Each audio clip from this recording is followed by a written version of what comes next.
Beralih ke informasi lain, Saudara, jelang kontestasi Jakarta 2024, Saudara, pasangan Cagup-Cawagup Jakarta nomor urut 1 Ridwan Kamil dan juga Suswono Rabu lalu belusukan ke kawasan pertokoan di Glodok, Taman Sari, Jakarta Barat.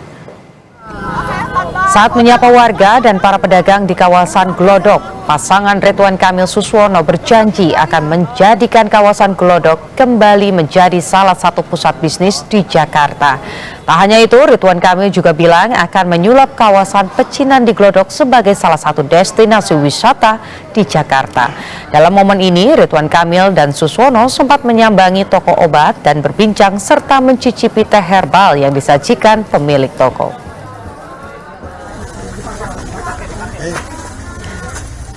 Calon Gubernur Jakarta nomor urut 2 Dharma Pongrekun terus berupaya menggait pemilih. Rabu lalu, Dharma menemui warga Kelurahan Bukit Duri, Kecamatan Tebet, Jakarta Selatan. Dharma Pongrekun menyebut agenda ini bukanlah belusukan, tetapi mendengarkan langsung masalah-masalah dari masyarakat. Selain mendengarkan aspirasi, Dharma juga menyampaikan visi misi dan programnya ke depan jika nanti terpilih menjadi Gubernur Jakarta.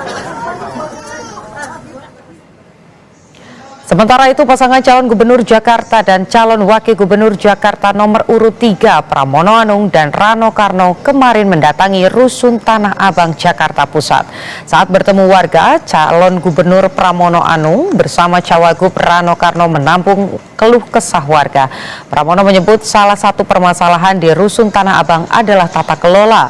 Jika terpilih memimpin Jakarta, ia bersama cawagup Rano Karno berjanji akan berbenah, termasuk memelihara rusun-rusun di Jakarta.